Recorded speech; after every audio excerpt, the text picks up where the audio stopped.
noches a toda la teleaudiencia de la Mesa Redonda. Estamos comenzando la semana, este lunes 16 de febrero del año 2015, y les propongo en los primeros minutos de nuestro programa tratar el tema de Venezuela. Como todos sabemos, hace algunos días el gobierno de ese país anunció que había desarticulado un intento de golpe de Estado. Vamos a estar precisamente analizando la repercusión de esta noticia, para lo cual me acompaña la doctora Ana Teresa Abadía, periodista de Radio Rebelde y también una de nuestras panelistas habituales acá en la Mesa Redonda cuando tratamos el tema de América Latina.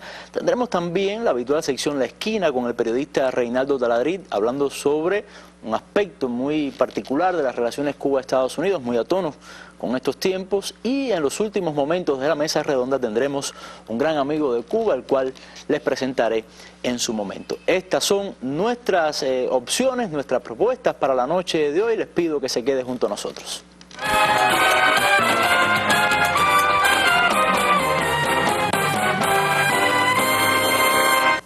Pero comencemos con la noticia del día, que perfectamente podría ser Venezuela, Ana, pero no, vamos hasta Rusia. Hoy la Unión Europea aprobó o entró en vigor nuevas sanciones contra Rusia. Esta es la versión de la cadena Russia Today.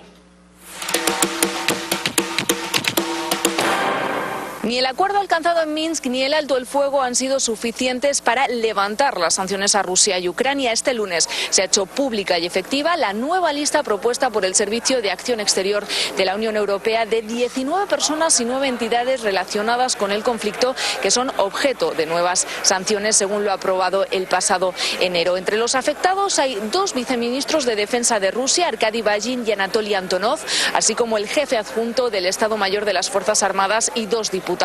Los otros 14 son milicianos y autoridades de Donetsk y Lugansk. Entre las entidades hay destacamentos milicianos de ambas regiones, además del movimiento público Novorosilla.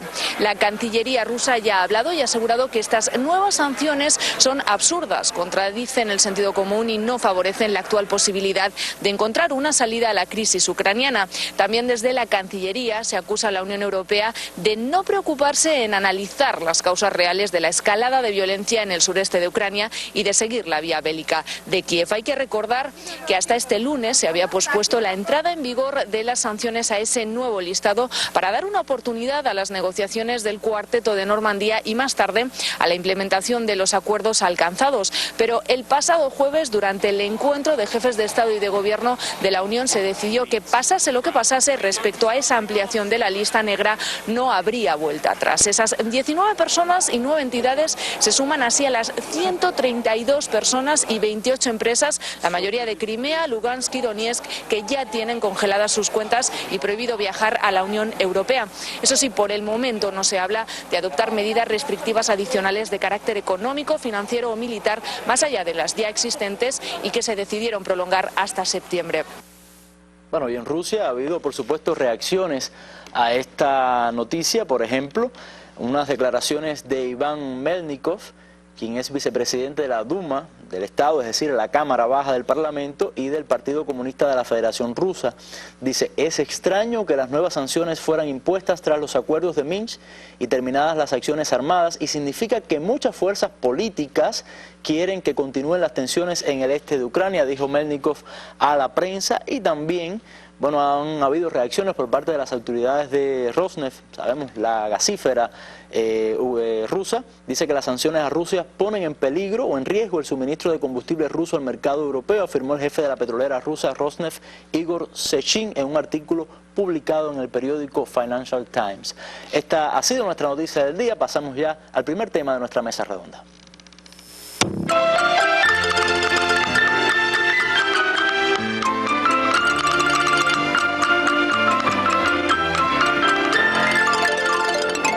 Encontrado ahorita en las computadoras de los oficiales detenidos. Dirección General de Inteligencia Militar, Telesur. Encontrado ahorita en las computadoras de estos oficiales. Voy.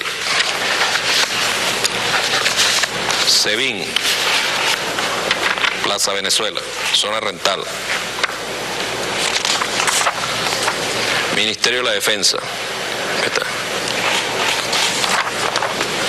Aquí está del centro de Caracas y tienen Alcaldía Mayor, Casa Amarilla, Alcaldía Libertador, Jorge Rodríguez, Tribunal Supremo de Justicia, Ministerio de Educación, Seguro Social, Palacio Blanco, Palacio de Miraflores, los distintos ministerios, la Cancillería, Banco Central, Ministerio Público, Ministerio de Relaciones Interiores, Agricultura y Tierra, Fiscalía General de la República. Ahí está el capitán Henry Javier Salazar Moncada. Ahí está, ¿lo ves? Porque tengo que ponerle rostro, ¿ves? Ahí está. Está el capitán, este es el primer teniente Henry Salazar Moncada. Y está. El capitán Héctor José Noguera Figueroa, está ahí. Y está el teniente retirado Luis Hernando Lugo Calderón, este que está aquí. Ellos estaban preparando este video, grabaron el video, está la esposa del teniente Salazar, la señora que está allí, la esposa del teniente, ella se llevó el video grabado, ella se llevó la cinta de 8 minutos 32 segundos. Pero nosotros tenemos computadoras, tablas, teléfonos, etcétera, etcétera, y ahí están todos los vínculos, las llamadas que hicieron durante toda la preparación, con quién se comunicaron, y no solo son estos compañeros, compatriotas que aparecen allí, sino que hay otros. Bueno, pero antes de conversar con Ana Teresa, mi invitada en la noche de hoy, tenemos en línea telefónica a Luis Brito, destacado intelectual venezolano que lamentablemente no ha podido estar acá presente físicamente en nuestra mesa redonda, pero bueno, lo tenemos vía telefónica, a quien le damos las muy buenas noches, Luis, y muchas gracias por haber compartido, haberle dedicado parte de su tiempo a nuestra mesa redonda. Bueno, muchas gracias a ustedes por permitirme participar. Bueno, queríamos precisamente que estuviera acá como invitado, como panelista, pero bueno, sabemos que por la actividad que se ha realizado hace algunas horas en la Embajada de Venezuela en Cuba no ha podido ser posible, pero quería preguntarle un poco sobre las reacciones dentro de Venezuela, usted que acaba de llegar de allá, sobre las reacciones después de dar a conocer esta noticia. Bueno, mira, yo llegué en realidad el viernes pasado, no es hace algunas horas, de modo que sobre los últimos acontecimientos, no. En líneas generales, todas las fuerzas progresistas del pueblo están desde luego nucleados alrededor de Maduro, y toda la reacción está diciendo que eso es una invención. Gran parte de los medios de comunicación, que en su inmensa mayoría son del sector privado y adversan al gobierno frenéticamente, también pues están en esa conspiración de tergiversación, pero obviamente por todo el conjunto de datos, precisiones, etcétera, se trata de otro plan de la oposición que falló, en parte porque se han ido perfeccionando los servicios de inteligencia del bolivarianismo, en parte por la necedad misma de la oposición. ¿A quién se le ocurre ponerse a conversar telefónicamente sobre un plan subversivo que implica homicidios, magnicidios, atentados de todo tipo? Es decir, es una chambonada, una oposición que, si así es en cuanto a sus métodos conspirativos, imagínate cómo sería si llega a gobernar. Bueno, pero también la oposición venezolana ha demostrado ser bastante torpe en toda esta estrategia que históricamente ha tenido desde que triunfó la Revolución Bolivariana, Luis, con respecto a la torpeza con la que ha manejado su proceder político. Ahora, ¿cómo usted valora la actitud asumida por el gobierno venezolano frente a este intento afortunadamente desmantelado, no? Sí, mira, está muy bien. En primer lugar, hubo una labor de inteligencia eficaz que paró el plan plenamente. En segundo lugar, bueno, hay ya varios detenidos en relación con eso, lo que quiere decir que no se ha quedado en la mera denuncia. En tercer lugar, la amplia difusión que se le ha dado a los planes del adversario, etcétera, indica que se está procediendo a la otra fase que es vital en estas confrontaciones, que es poner en autos al pueblo para que ejerza su solidaridad y su apoyo al gobierno legítimo que el propio pueblo ha elegido y confirmado. Es decir, fíjate que el golpe de 2002, en el cual llegaron incluso a secuestrar al presidente y lo iban a ejecutar, fracasó por la marejada humana que se movilizó a favor del presidente, y con ello pues el sector militar, que estaba en algunos casos confundido, no sabía qué pasaba, pues se cuadró con la constitucionalidad. Entonces es lo mismo que está sucediendo en este momento.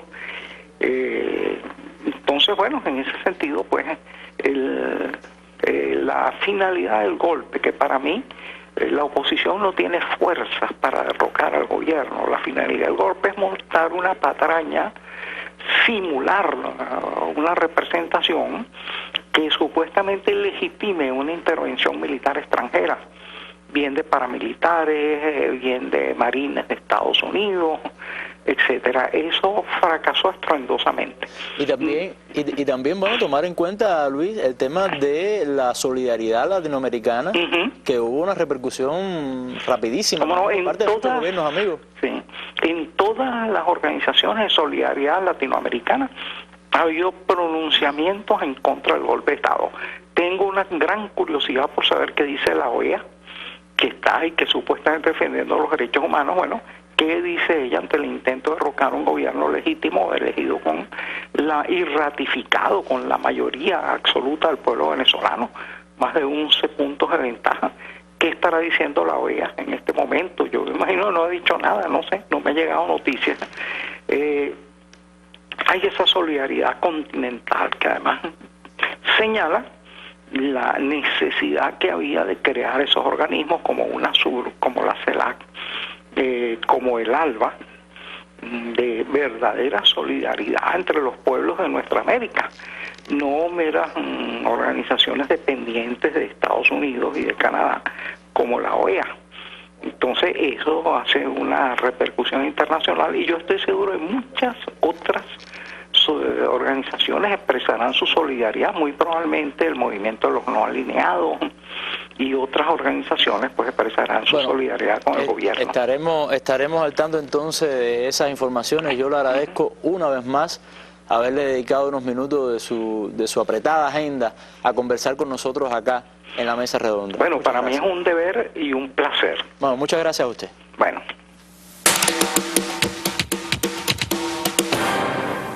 Ahora, Ana, hay algo muy interesante también con respecto a esta coyuntura que vive Venezuela, más allá de lo que nos contaba Luis Brito sobre la repercusión al interior del país, también por parte del gobierno y de la comunidad latinoamericana, y es la coyuntura política, económica, que se vive en Venezuela y que se ha aprovechado para esta intentona golpista. Los especialistas le llaman la tormenta perfecta. ¿En qué consiste?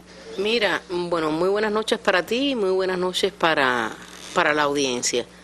Yo creo que tenemos que partir del aspecto económico.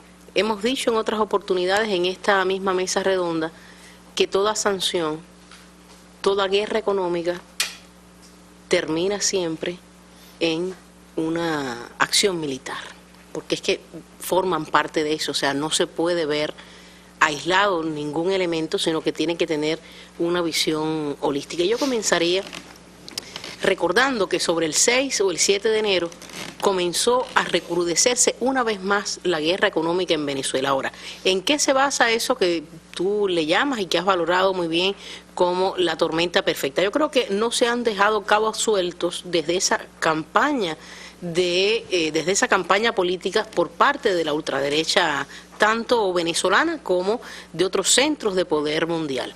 Han estado involucrados, reitero, la economía, el sector militar.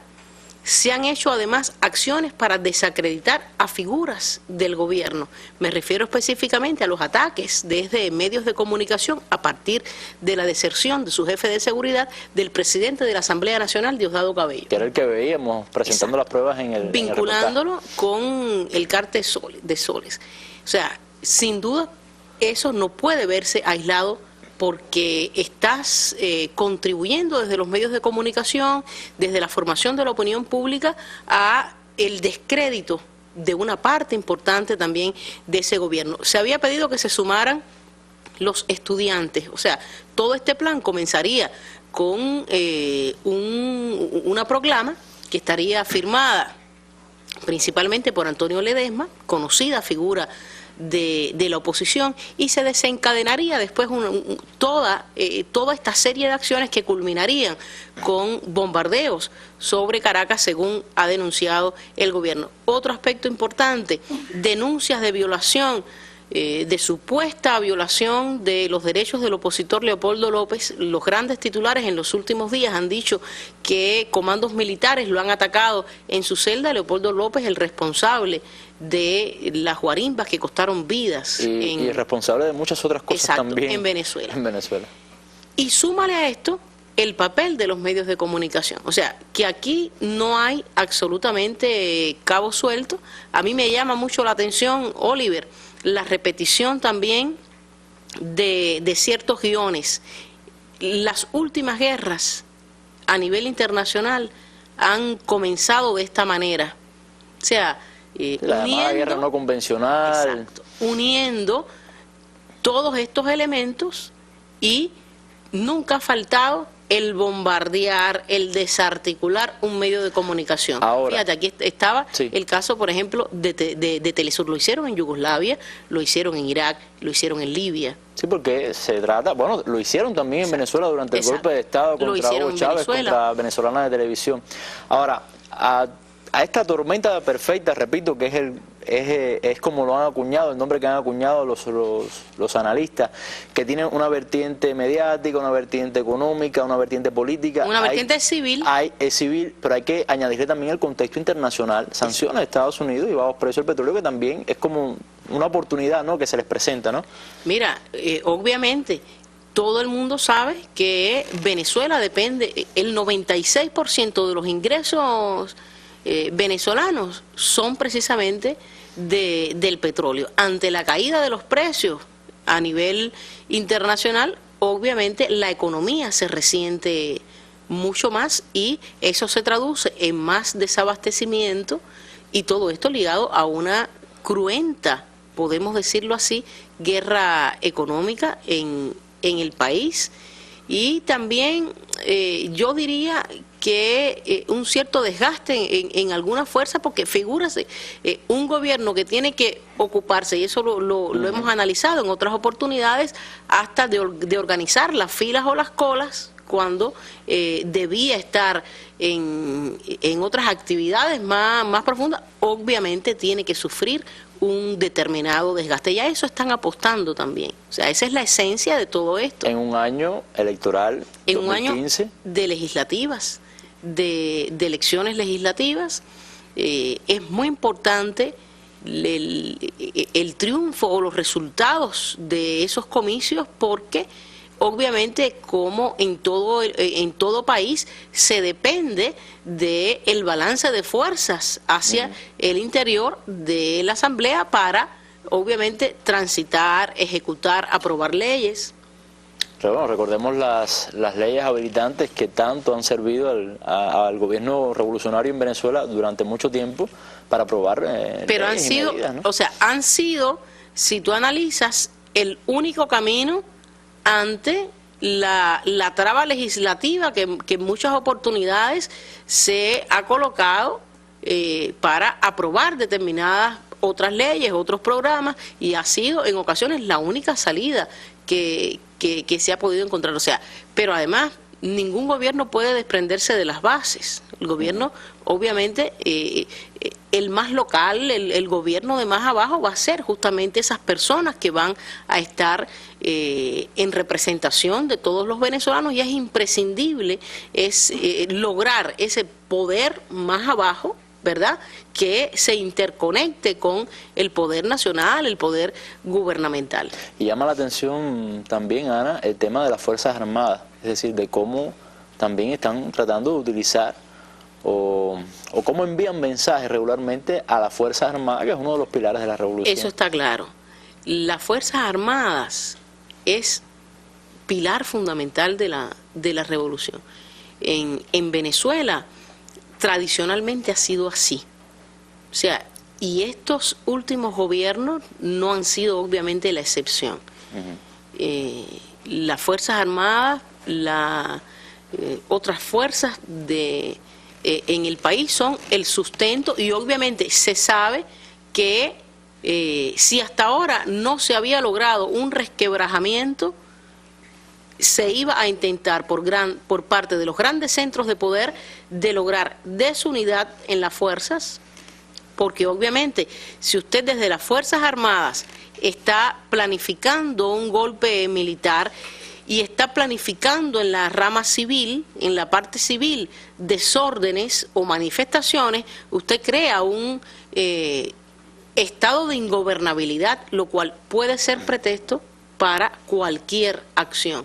Entiendes, además, hasta la intervención de una potencia extranjera. A mí me llama la atención algo también, Ana, no sé si se pueda interrelacionar en ese sentido, pero qué casualidad que en estos momentos hay una campaña fortísima contra 3 países importantes en América Latina, sobre todo en América del Sur, 3 países que son columnas vertebrales, vamos a decir, del proceso de integración, una campaña muy fuerte contra la presidenta Dilma Rousseff en Brasil.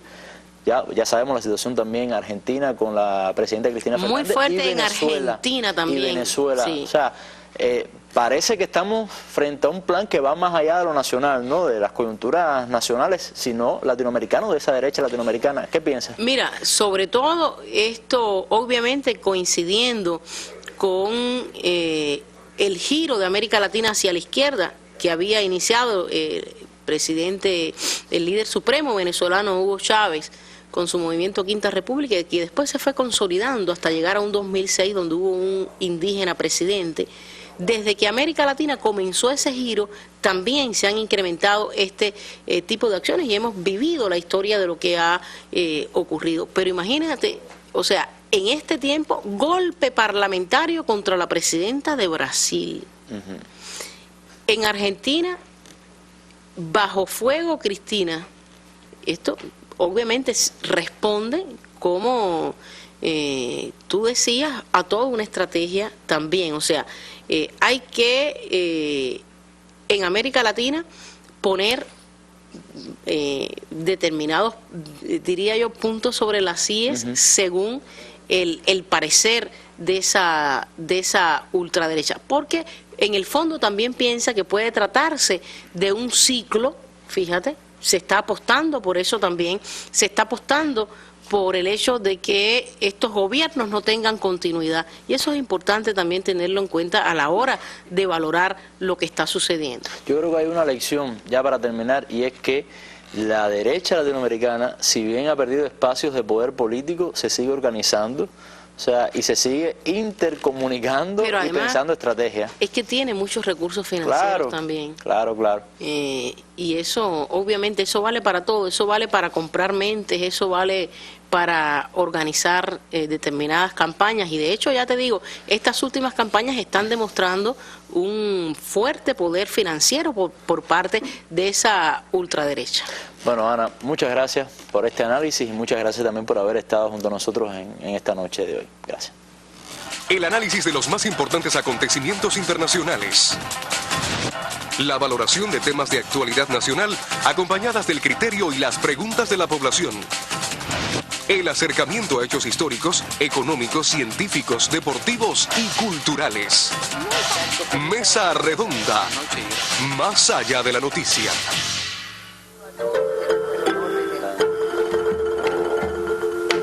Seguir trabajando de manera conjunta, Cuba y Bolivia. Somos 2 países aliados con muchas coincidencias totales ideológicamente, culturalmente, y además de eso, como siempre, impresionado de la solidaridad de Cuba con Bolivia y de Cuba con todos los pueblos del mundo. Pero también tiene Parecía ser que el capitalismo. Yo no entiendo por qué las distintas universidades del mundo me invitan o me convocan para hacer un reconocimiento como doctor honoris causa. Estaremos mañana ahí, tal vez contar sobre mi vivencia desde la niñez, parte de la juventud, de la lucha sindical, ahora como esta responsabilidad tan importante para los bolivianos que es ser presidente de Bolivia. Poco a poco va a la cooperación de Cuba con Bolivia. Informes, estudios científicos demuestran que el ajío es uno de los mejores alimentos del mundo. Por tanto, nuestro quinoa se lo lleva Japón especialmente, Europa, un poco hacia Estados Unidos, un poco de Brasil, pero allí no comemos quinoa. Como era tan criminalizado el indio, el aymara, el quechua, también eran criminalizados sus productos, su alimento. Usted lo vio aquí en la Mesa Redonda.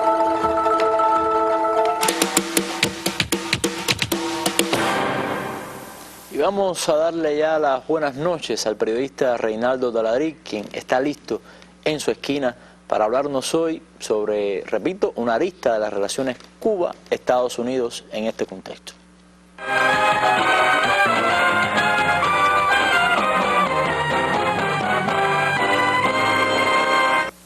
Muchas gracias y bienvenidos a La Esquina. Hoy voy a responder un correo, una carta correo que me envió un televidente. Este se llama Yoandri, es licenciado en enfermería de Ciego Ávila, estoy leyendo aquí su carta, y después de saludar al equipo que hace esta esquina, me hace dos preguntas, vamos a compartirlas con ustedes. Él pregunta: ¿cuáles son las posibilidades reales de que el Congreso norteamericano vote en contra del embargo? Si se hiciera una encuesta dentro del Congreso en el momento actual, ¿qué ocurriría? Espero su respuesta, licenciado en enfermería, Yoandri Lisme, o Lismé, Hospital Provincial Antonio Luaces Iraola, en Ciego de Ávila. Y ahora voy a compartir la respuesta que le enviamos y la vamos a decir aquí también, que además era para este espacio. Lo primero es lo siguiente: estimado amigo, no creo que en este Congreso, Cámara y Senado, es lo que forma el Congreso, tengan una mayoría abrumadora, o sea, cerca de un 70%, los partidarios de eliminar totalmente el bloqueo. Antes de pasar a lo segundo, explico brevemente por qué esto es importante. Porque hay, a la vez, mayoría republicana en ambas cámaras, hay republicanos que ni dominan el tema Cuba, ni tienen una posición definida, ni en sus distritos o estados es un tema trascendente, pero basta que el presidente Obama proponga una cosa y esa mayoría republicana posiblemente se oponga.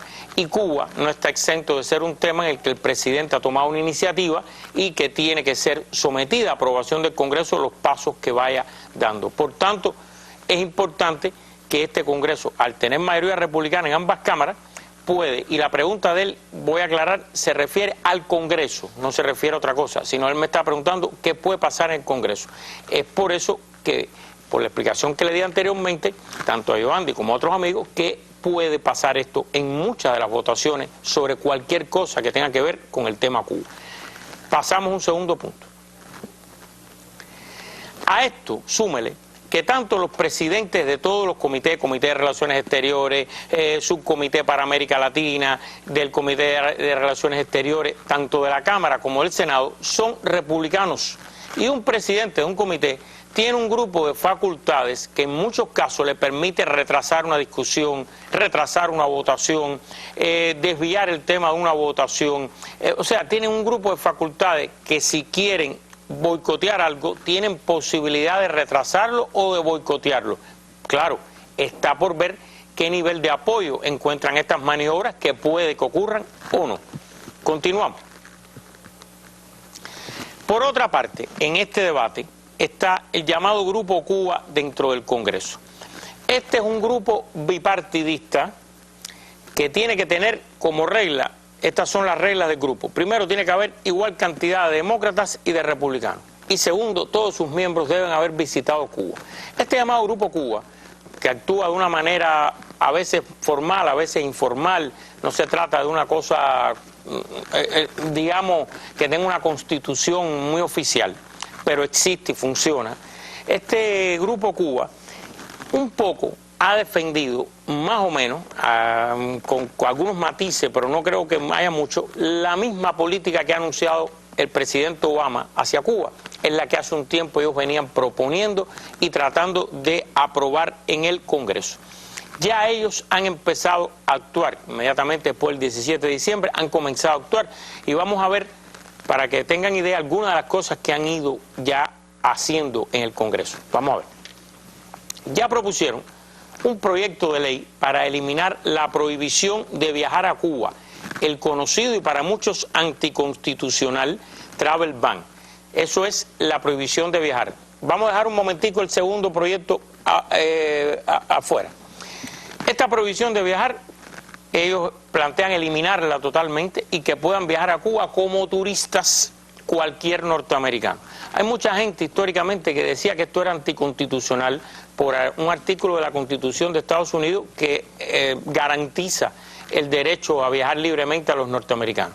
Pero bueno, nadie se atrevió a retarla. Dicen algunos que tenían temor en otras épocas que si se retaba en una corte se fallara a favor del gobierno y entonces ya no se pudiera retar legalmente más este tema, pero bueno, eso era en otra realidad. Hoy en el Congreso ya propusieron este proyecto de ley que eliminaría la prohibición de viajar. Vamos a ver el segundo. Propusieron otro proyecto de ley que permitiría a las compañías de telecomunicaciones de los Estados Unidos hacer negocios en Cuba. Como se ha dicho, a ellos les interesa hacer negocios en telecomunicaciones. No han propuesto nada de hacer negocios en sectores estratégicos para Cuba, como puede ser el níquel, el tabaco, el ron o la biotecnología. No, se han concentrado en hacer negocios en telecomunicaciones y está claro que eso tiene una intencionalidad de objetivos políticos que persigue este cambio de política hacia Cuba. Y como yo le decía que hay una coincidencia en muchos temas entre este grupo y lo que ha dicho el presidente, esto machea, como se dice en televisión. Vamos a continuar. Ahora, van a presentar un proyecto de ley, este no lo han presentado todavía, que permitiría acercarse a la normalización en el comercio de productos agrícolas. En esencia, facilitar más exportaciones agrícolas hacia Cuba. Recuerden que Cuba no puede usar el dólar, no puede recibir crédito para las compras, tiene que pagar en efectivo, tiene que pagar por adelantado. O sea, hay una serie de cosas que son ajenas a lo que se llama comercio en el mundo, que Cuba tiene que hacer y que por supuesto los primeros perjudicados son los exportadores norteamericanos, los agricultores, que ven disminuidas sus exportaciones porque hay competencia.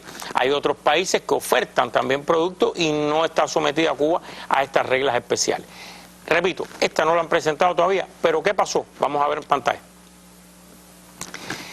Ellos filtraron que iban a presentar un proyecto de ley para eliminar el bloqueo y al parecer el pasado día 12 de febrero ya se presentó. Este es un proyecto de ley que, y cito entre comillas dice que terminaría por completo con el embargo o bloqueo.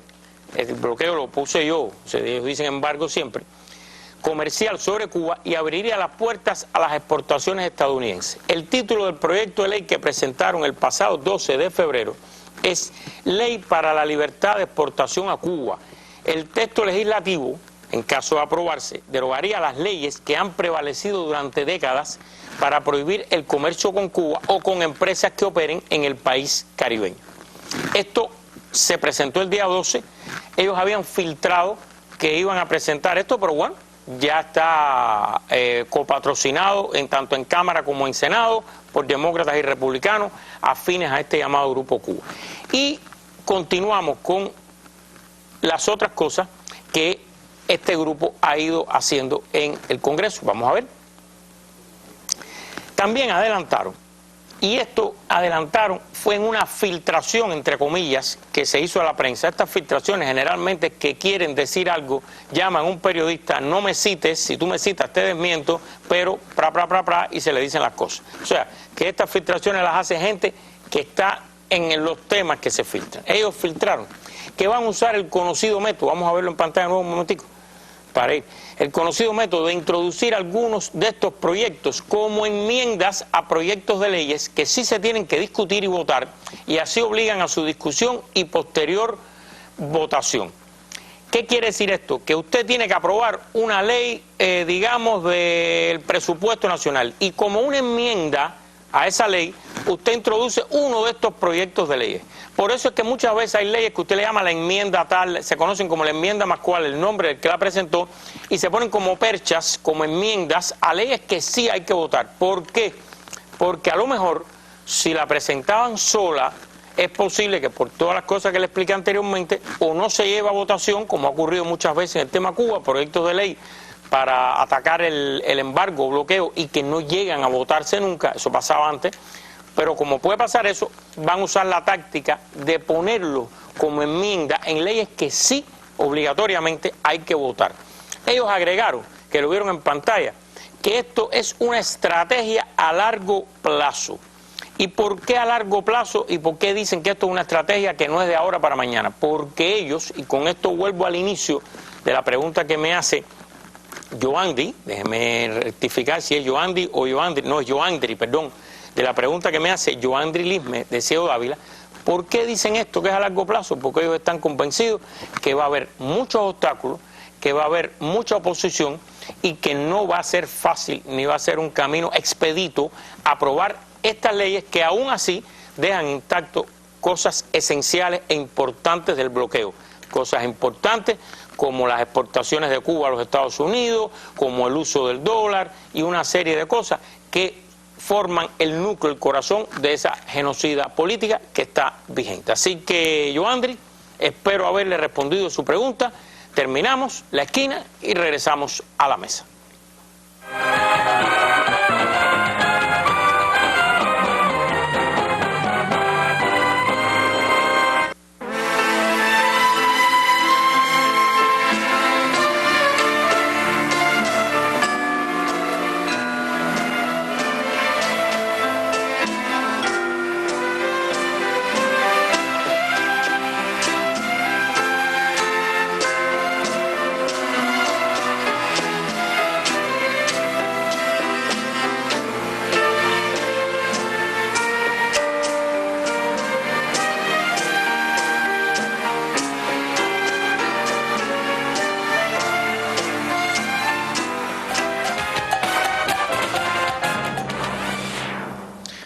Bueno, muchas gracias a Taladrí por este importante tema, repito, muy a tono con los tiempos que corren, y vamos a entrar ya en el tercer y último tema de nuestra mesa redonda. Tengo como invitado a José Manzaneda, quien lo presenté como un gran amigo de Cuba, y quiero detenerme unos segundos para explicar quién es Manzaneda, que junto a su equipo, que parte de él está aquí, bueno, lleva a cabo un proyecto muy interesante en las redes sociales, Cuba Información, sobre todo en internet, un canal de YouTube que se dedica a llevar la verdad de Cuba y también a desmentir las mentiras con respecto a Cuba, y que bueno, ha tenido una utilidad tremenda para llevar ese mensaje de los cubanos. También veo aquí, me lo ha dado, que está en formato de tabloide. Con Manzaneda vamos a estar hablando sobre Europa, sobre los nuevos partidos políticos en Europa, uno de ellos en España, el país del cual procede Podemos, pero yo te propongo primero, Manzaneda, ver un pequeño reportaje sobre este partido Podemos y después regresar y comenzar nuestro análisis tanto en España como en el resto de Europa. Veamos. Así, desde la plaza del Museo Reina Sofía, Podemos es la nueva fuerza política de España, así lo demuestran los sondeos. El ascenso explosivo de Podemos y su líder, Pablo Iglesias, ha cambiado el tradicional balance político bipartidista en España. Pablo Iglesias, quien también es presentador del programa de análisis político Fort Apache en Hispan TV, reta al gobierno derechista de Mariano Rajoy a medir fuerzas en comicios adelantados. Ojalá convocar elecciones ya. Mariano Rajoy, vamos a ver qué es lo que votan los ciudadanos. ¿Por qué tienen tanto miedo a que nos midamos? Frente al reto planteado por Iglesias al gobierno de Mariano Rajoy, no parece gustarle los adelantos electorales. Al menos eso dice su reacción al adelanto electoral en la Comunidad Autónoma de Andalucía. En las democracias normales, en las democracias de verdad, el plazo se cumple, son 4 años, y solo cuando no se puede gobernar porque se carece de apoyos se convocan las elecciones. En otro punto de España, el líder socialista Pedro Sánchez sigue ignorando las predicciones de las encuestas a favor de Podemos y afirma que su partido, el PSOE, será la primera fuerza política de España en los comicios. Nosotros, amigos y amigas, somos un partido de ganadores. Nunca lo olvidéis. Por eso estoy convencido de que el 24 de mayo en España seremos la primera fuerza política. Nunca lo olvidéis. Siga forrando a costa. Las últimas encuestas señalan que si las elecciones se celebrasen mañana, Podemos ganaría con un 27,7% de los votos, seguido por el gobernante Partido Popular con un 20,9% y el PSOE con un 18,3% de las papeletas. Bueno, Podemos es un partido recién creado y dio, vamos a decirlo así, Manzanera, un primer palo político con las elecciones para el Parlamento Europeo, y hay muchas encuestas que lo muestran como la principal fuerza política que ha roto el bipartidismo español. Explícame un poco cómo se puede leer, interpretar este fenómeno Podemos en España. Bueno, yo hablaría un poco de la situación social en Europa y en el sur de Europa fundamentalmente, en este caso en el Estado español. Estamos hablando de realidades que quizá en Cuba suenen un tanto extrañas, ¿no? Que dan origen a este tipo de formación política, ¿no? Exactamente. Estamos hablando, por ejemplo, de que hay 45.000 estudiantes que sencillamente han tenido que salir de la universidad porque no pueden pagar la matrícula universitaria en una universidad pública, es decir, una universidad que supuestamente está subvencionada, pero que sencillamente sus familias no pueden pagarla y tienen que salir de la universidad. Es algo que quizá al público cubano le suene extraño, pero esto ocurre en el primer mundo y en Europa. Estamos hablando de que en el año 2014, incluso con un cierto crecimiento económico y una cierta recuperación, según los datos macroeconómicos que maneja el gobierno español, han aumentado los desahucios de viviendas, es decir, aquellas familias que no pueden pagar su hipoteca al banco, en un 13,5%. Es decir, son miles de personas, miles de familias que sencillamente son expulsadas de sus casas y violado su derecho a tener una vivienda, incluso que ha sido parcialmente pagada. Y estamos hablando de una situación de desempleo de casi una de cada 4 personas de la población activa en desempleo, con casi un 60% de desempleo juvenil, es decir, prácticamente solamente 4 de cada 100 personas empleadas son jóvenes, menores de 25 años, ¿no? Son quizá, bueno, circunstancias, realidades que quizá aquí se entiendan un poco desde lejos, ¿no? Pero que son parte de esa realidad social, en algunos casos dramática, que es la base del descontento, también unido a enormes casos de corrupción, ¿no? en la política española. De ese caldo de cultivo, digamos, bebe el fenómeno de Podemos y también otras fuerzas, ¿no? Ahora, ¿cuál es la proyección política de Podemos y también su programa de gobierno? O sea, es muy interesante porque parte del ataque de la derecha, del Partido Popular y también de algunas formaciones de izquierda o de algunas formaciones que no sé qué decirte que son, el PSOE, por ejemplo, los acusan de no tener un programa de gobierno bien concreto, ¿no? Bueno, Podemos es un partido que está encabezado, hay que decirlo, por una dirigencia que procede de la izquierda tradicional, en una parte, y de cierta izquierda radical, pudiéramos decir, en otra. Eso sí, su militancia es una militancia, digamos, nueva, en el sentido de que una gran parte, no toda, pero una gran parte no procede de las filas de Izquierda Unida u otras fuerzas de izquierda, sino que es posiblemente su primera militancia. Y una buena parte procede de ese movimiento ciudadano que se conoció como el movimiento de los indignados, del 15M, que salió a las calles de diferentes lugares, sobre todo de Madrid, pero también de otras ciudades del Estado español. Y si hablamos ya del voto, o sea, ese voto que reflejan las encuestas, el voto que reflejó las elecciones al Parlamento Europeo, que es las únicas a las que han sido convocados o han participado hasta el momento, procedería no solamente de personas desencantadas con una izquierda tradicional, sino de todo el espectro de los partidos. Incluso también personas, sobre todo jóvenes, que tradicionalmente no han votado, ¿no? Y ahí podemos hablar de que una pequeña parte puede proceder de personas que antes votaban a Izquierda Unida, pero una gran parte, y por eso la socialdemocracia tradicional, como el PSOE, está muy preocupado por el fenómeno Podemos, una buena parte procede del voto del PSOE. Pero no solamente de ese partido, sino también del Partido Popular. Es decir, estaríamos hablando de un fenómeno de desencanto político con la clase política.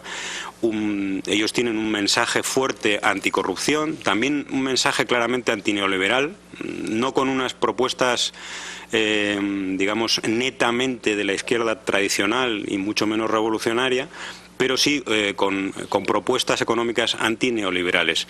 Y de alguna manera estarían enfrentando a estos fenómenos que hemos comentado, ¿no? El fenómeno de, por ejemplo, parar los desahucios de las viviendas, o aligerar la carga, qué sé yo, de las familias más pobres en cuanto a poder acceder a la universidad, a los estudios, y bueno, también una fiscalidad mucho más progresiva.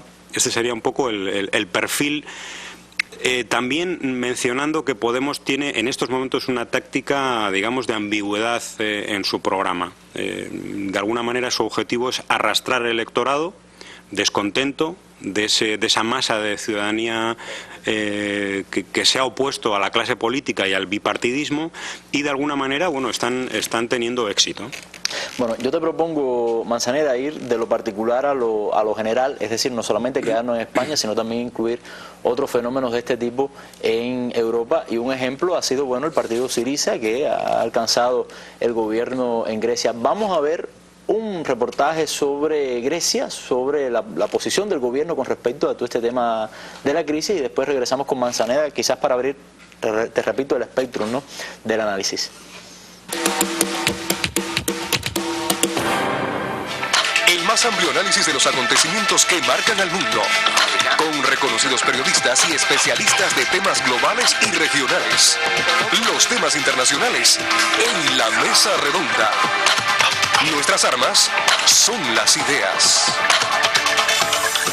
Una multitud de trabajadores, jubilados, miembros de organizaciones sociales y activistas participan en la manifestación de apoyo al gobierno griego con el fin de enviar a Europa el mensaje de que el pueblo desea que se supriman el memorando y la austeridad. La manifestación es a favor de la nación, apoyamos ante todo al país y después al gobierno. La concentración de hoy no ha sido organizada por ningún partido, sino por la gente, por Grecia y luego por nuestro gobierno. Pedimos que se ponga fin a este callejón sin salida. Nos hemos concentrado aquí para mostrar nuestro apoyo a lo que está haciendo el gobierno griego. No tenemos nada que perder, solo nuestras cadenas. Cuando hay personas que buscan comida entre la basura, lo único que les queda ya es comer el contenedor. No daremos marcha atrás por nada, ni tampoco lo hará el gobierno. La concentración se realizó ante el Parlamento griego en el centro de Atenas. Los manifestantes portaban pancartas con eslóganes como "No nos dejamos sobornar", "No nos rendimos", "No tenemos miedo, venceremos". La manifestación de apoyo al gobierno griego se celebra en un momento en el que los prestamistas extranjeros y la Unión Europea presionan a Grecia para que siga aplicando las medidas de austeridad que se habían acordado. Es la primera vez que todo el mundo apoya al gobierno. Pedimos que se escuche la voz de quienes han quedado en el paro, de los que pasan hambre. Tal vez los europeos no hayan comprendido el drama que estamos viviendo aquí. El primer ministro Alexis Tsipras, que recibió el voto de confianza del Parlamento, ha anunciado que suprimirá las medidas de austeridad, reducirá los impuestos y sostendrá a los ciudadanos más pobres que han padecido los ajustes. Los oficiales griegos continúan las negociaciones con sus homólogos europeos con el objeto de alcanzar un acuerdo y que el país evite la bancarrota. Bueno, yo creo que es un gesto bastante valiente del pueblo griego que salga a las calles así de forma tan espontánea para apoyar a su gobierno. Y he puesto este trabajo, Manzanera, de Grecia, para, de alguna manera, bueno, lo que decía anteriormente, no solamente se trata de Podemos en España, Syriza en Grecia, de alguna manera también el Movimiento 5 Estrellas, aunque con otras características en Italia. Y hay una característica que me llama la atención: son por lo general nuevos partidos políticos encabezados por cierta intelectualidad, y esto es importante, pero tienen como factor común también la desproporcional campaña mediática en su contra. Hemos podido ver contra Podemos, yo creo que el mundo contra Podemos, y lo mismo en Grecia. ¿Cuáles son las características de esa campaña mediática y cómo ellos tratan de enfrentarla? Bueno, yo la que conozco más o menos de cerca es la campaña contra los líderes de Podemos, ¿no? Podemos es una formación que, ya digo, bebe un poco de la lucha contra la corrupción y del mensaje contra la corrupción, entre otros mensajes. La campaña mediática lo que está tratando es de colocar en la agenda que los líderes que encabezan Podemos son tan corruptos como la clase política tradicional. y bueno, están de alguna manera sacando las biografías de cada una de estas personas que han encabezado este partido del nuevo corte. Bueno, pues normalmente con datos un tanto indemostrables, ¿no? Por ejemplo, a uno de las personas se le acusaba sencillamente pues de no asistir a las clases de la universidad donde él daba clase, y prácticamente eso se comparaba, si era cierto que ni siquiera ofrecían las pruebas de ello, lo comparaban, qué sé yo, con los casos de corrupción del caso Bárcenas, sí, de personas que han robado 5 millones de euros, ¿no? Finalmente hay que darse cuenta que los medios de comunicación están en manos de quien están, que están en manos de una élite, y que esa élite finalmente está modulando el mensaje, la agenda mediática. Y en estos momentos Podemos es uno de los grandes enemigos, ¿no? Un mensaje que me comentaste, bueno, antes de comenzar el programa, que se aprovecha también mucho el vínculo que tienen, sobre todo las grandes figuras, con América Latina, con los procesos progresistas en América Latina, ¿no? Que han sido tan demonizados en Europa. Sí, yo diría que al menos 4 de las figuras que están un poco en la dirigencia de Podemos tienen una relación histórica con los procesos, bolivarianos, ¿no? De América Latina. Estamos hablando de Íñigo Rejón, que participó en la constituyente de Bolivia, el propio Pablo Iglesias, que yo diría que se formó en comunicación en Ecuador con el propio presidente Correa, o Juan Carlos Monedero, que fue el director de formación del Centro Miranda, muy vinculado al gobierno bolivariano de Venezuela. ¿Qué es lo que está diciendo la agenda de los medios y la campaña mediática contra ellos? Bueno, pues que en este caso Venezuela ha creado el fenómeno Podemos, ¿no? Bueno, lo que hay que decir es que esta relación de estos dirigentes con América Latina viene de hace muchos años, o sea, son muchos años atrás, muchos años antes de que se creara el propio partido Podemos, cuando esta gente, muchos de ellos incluso militaban en Izquierda Unida y en otras fuerzas de la izquierda, digamos, más clásica, ¿no? Y es cierto que varias de estas personas están vinculadas a lo que podríamos decir un centro de pensamiento de izquierda, un think tank español que se llama el CEPS, el Centro de Estudios Políticos y Sociales, que lleva muchos años funcionando y que es cierto que asesoró al gobierno venezolano, pero hace muchos años, ¿no? Hace unos cuantos años. Por supuesto, los medios de comunicación están diciendo que en esos pagos por los servicios que le daba el gobierno venezolano a este centro estaría la matriz o la esencia o el origen de Podemos, ¿no? Cosa que es absolutamente incierta. Ahora, yo recuerdo que cuando comenzó la crisis en Europa, la reacción popular con los indignados, tanto en España como en muchos países, en Italia, en la propia Grecia, muchos analistas decían que eran manifestaciones que no tenían un perfil ideológico claro. Todas estas, en tu opinión, ¿no? Quiero tu opinión en ese sentido. Todas estas nuevas formaciones a nivel europeo, Movimiento 5 Estrellas, Syriza, Podemos, están demostrando que hay una madurez ideológica en Europa. ¿Qué piensan sobre eso? Que hay una búsqueda seria de alternativas. Yo pienso que son movimientos bien distintos, ¿no? Unos de otros. Quizá el fenómeno o el partido Podemos se pudiera parecer más a Syriza, no tanto en el caso de la formación de Italia que comentabas. Syriza sí es una formación claramente de izquierda. Podemos, yo diría que tiene una dirigencia que ha militado en la izquierda y que son personas de izquierda, pero que están, digamos, tratando de arrastrar el electorado con un discurso un poquito más ambiguo. De hecho, bueno, yo hablaría de que en el caso español, las perspectivas de crecimiento que tenía Izquierda Unida, por ejemplo, en estos últimos años, precisamente con la situación de crisis económica y social, se han frenado, ¿no?, por la irrupción de Podemos. Los líderes de Podemos, una buena parte proceden de Izquierda Unida y fundan este partido de alguna manera como alternativa, ¿no? Es que hay miedo de autotitularse como un partido de izquierda en Europa. Bueno, hay miedo, podríamos decir que hay una táctica electoral de arrastre de muchas personas disconformes y descontentas con la corrupción, con el drama social que vive la sociedad. Y en este caso, en el caso del territorio español, ha tomado esta forma, ¿no? Podría ser, en Grecia ha tomado otra forma, quizá ideológicamente más clara, en el sentido de que Syriza tiene un programa económico y social más claro, quizá más profundo, más de izquierda, podríamos decir.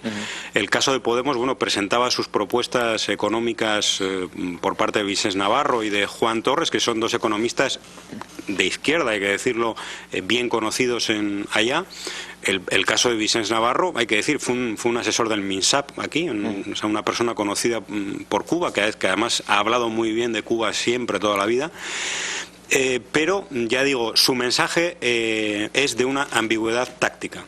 Ya, bueno, muchas gracias, Manzaneda, por haber estado acá junto a nosotros analizando este tema con la particularidad, para bien, de que eres una persona que vive en España y que conoce, bueno, en carne propia estos fenómenos. Damos por concluida así nuestra mesa redonda. Si quiere tener más detalles o un resumen de lo que se ha hablado esta noche acá, puede visitar, bueno, nuestra página web. Ahí la pueden ver, www.mesaredonda.cubadebate.cu, nuestra cuenta en Facebook y también nuestra cuenta en Twitter, @mesaredonda Cuba.